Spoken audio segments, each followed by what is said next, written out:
All right, today, we are doing a video for James Baber and his channel devoted to defeating Adventism. This is a response to short video number 18.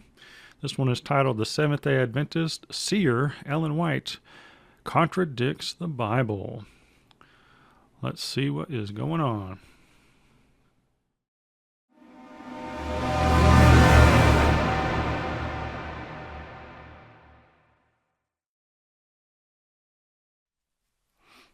The so-called spirit of prophecy, inspired writer of Seventh-day Adventism, has said some of the most silliest things.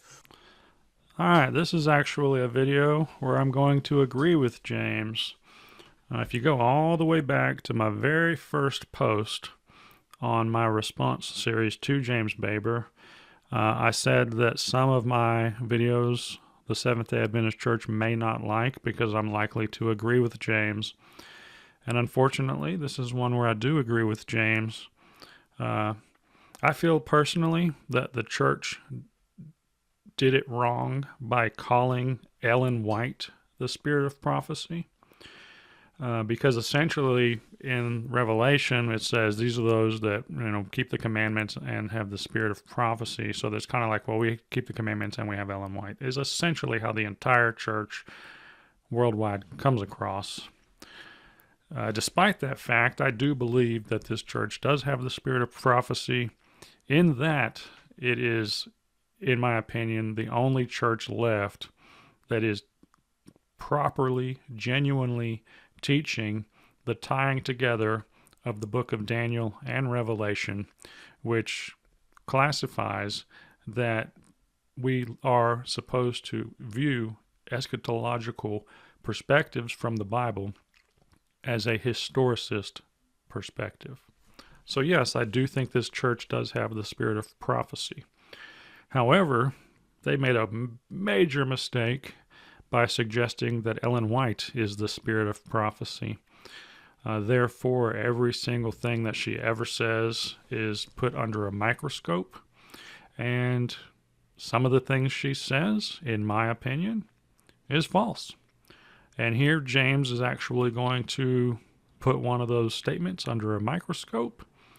And although, in a way, she retracts the statement later on in a book called Desire of Ages, you can't refute that the statement was made. Let's take a look at what James is about to point out. We're going to look at Spiritual Gifts, Volume 1 here, and just look here.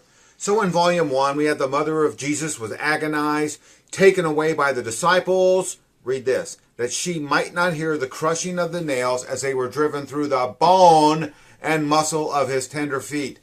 All right, so in the redacted form in the Desire of Ages, she says that it was only the flesh and that he actually died from not his wounds, but rather just from carrying the sin, like a heartbreak type of event.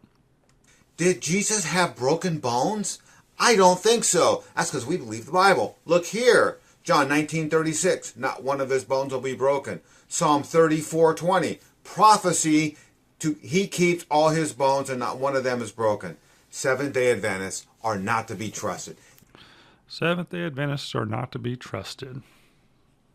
Now, my thought on the way that Ellen White should be viewed, which it's impossible to do because the church has put her on a pedestal despite claiming that they haven't, is that she's a human being.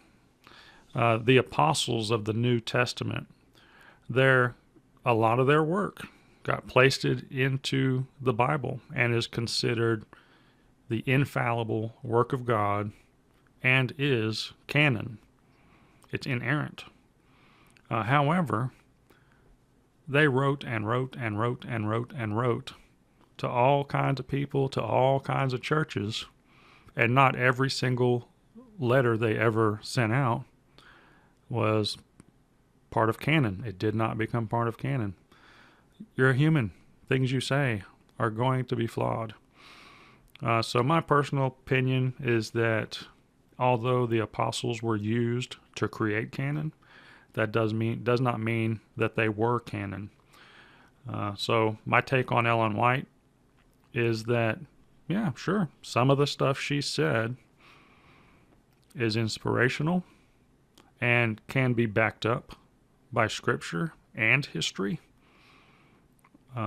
Unfortunately, some of the stuff she said, I do roll my eyes at, and this is one of them. So I agree with James. They don't even believe the Bible. I disagree there. They do believe the Bible. And their false spirit of prophecy.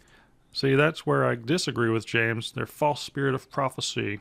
Just because somebody says something that does come true or says something that does align with Scripture and history does not mean that from then on they have to always and forever hold to that standard. I don't feel like that's true. I feel like there's a period where God used Moses, but Moses wasn't perfect. There was a period where God used Noah, but Noah wasn't perfect. There was a period where God used David, but David wasn't perfect. And the problem with the people who are anti-SDA and anti-Ellen White is that they make the claim that Ellen White was perfect. Therefore, let's put everything she said under a microscope. Unfortunately, I feel like the Seventh-day Adventist Church put themselves in that position, so it's kind of their fault.